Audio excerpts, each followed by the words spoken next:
Because guys, we'll all have to look at this, right? Anyway, I would like to really thank everyone. It's been a great honor to be able to work for this industry.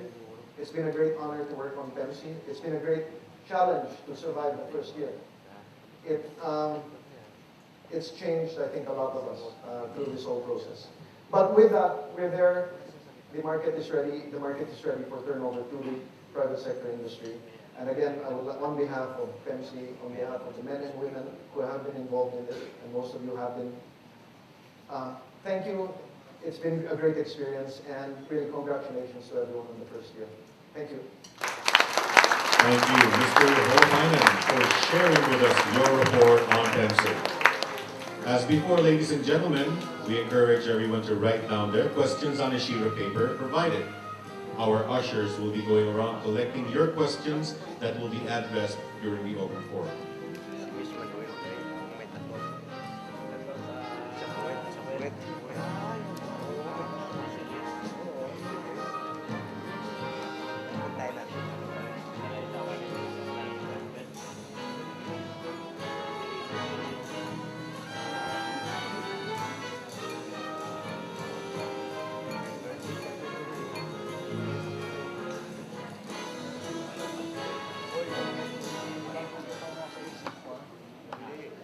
Another important agenda for today's gathering is the impending membership meeting of our guests who would like to be a member of the PEMC.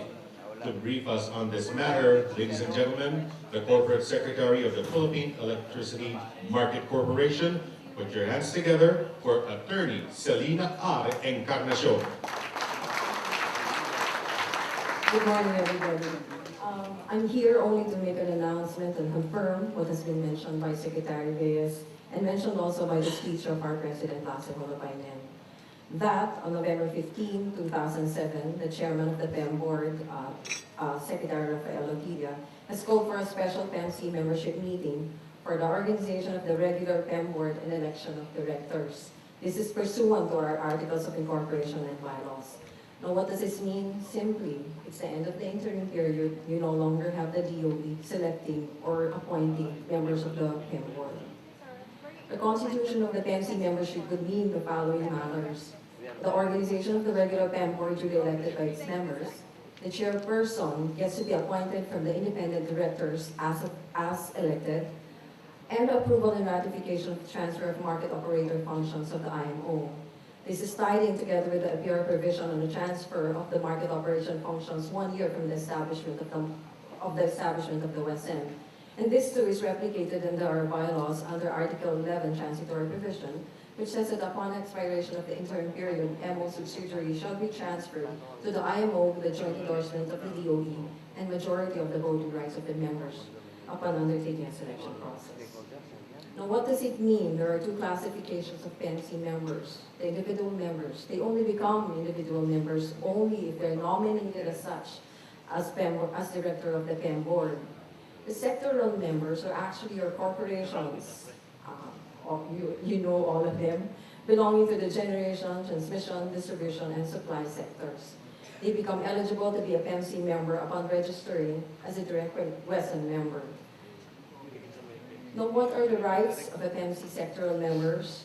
Like any other corporation, they have a right to attend the regular and special membership meeting, vote on matters presented before the members for resolution, be nominated as a representative to the board, nominate a sectoral representative to the board and vote for the same, and nominate and vote for the independent board of directors.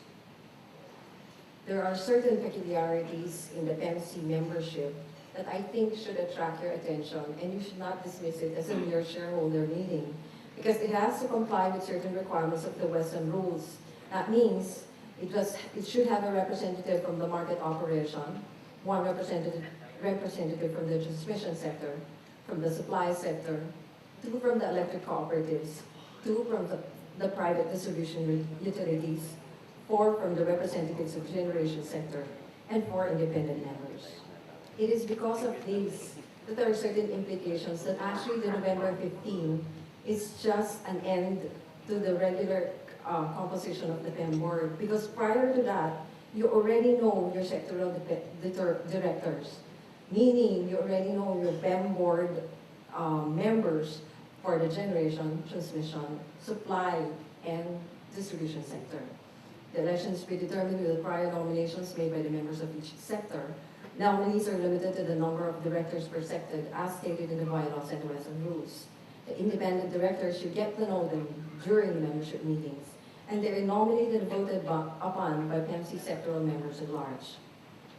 Also, as part of the peculiarity, and because you want to pursue a self-governance aspect, and to make sure that not one particular sector shall dominate the PEM board, there are certain provisions under the WESM rules which is deprecated in your bylaws. These are the provisions. If a sectoral member is nominated to the board in more than one sector, it must choose which sector it would field a representative and withdraw or decline nomination in other sectors. No company shall have more than one representative in the PEM board within the same sector, and no company which is already represented in the PEM board in one sector shall be represented by an individual in any other sector, regardless of whether the company is a member of more than one sector. So if you're a member of the generation sector and the supply sector, you must choose one within which you can field your nominee. We have deliberately made the presentation short because the other matters such as the voting rights and the procedures for the selection of your nominees shall be made only after your lunch when you've separated from the Genco and Transco. Sectors will proceed to the Camia 2 first floor. The distribution utilities, ECs, supply sector will proceed to Sampaguita first floor. So we do encourage you to please stay on. There might be limited sitting because we were not prepared that a lot of you would come over. But definitely this briefing would be very vital for you to really find out what your rights and how to use your rights in the exercise of your PEMC membership. I think that would be all. Thank you.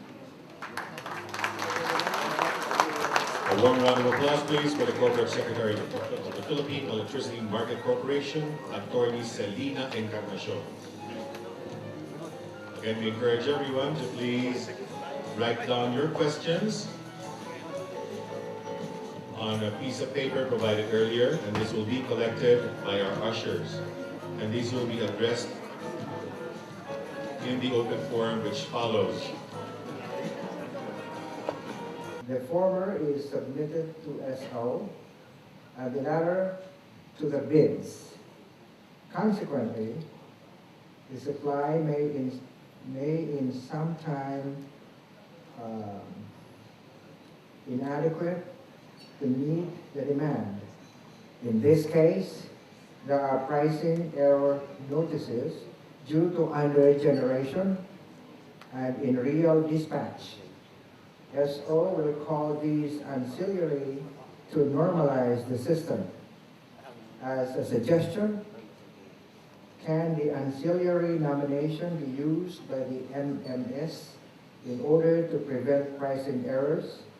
At the end of the day, the generator wants to know the margin from the day's trading transactions, which cannot be done with the pricing errors. Also, may we suggest for the least possible time to correct the PENs? That's quite a mouthful. Yeah, pricing error notices. Mr. Pangilinan? The permanent solution actually to the problem is to have a reserve and energy co-optimization. And this is only possible by introducing or opening the reserve market. And in that way, the conflict of insufficient offers in the energy against the reserve being nominated to the SO will be solved through the co-optimization process in the market management system. Okay. Is the next question?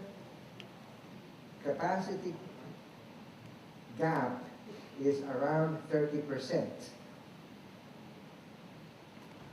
Never approached 0 or 10%.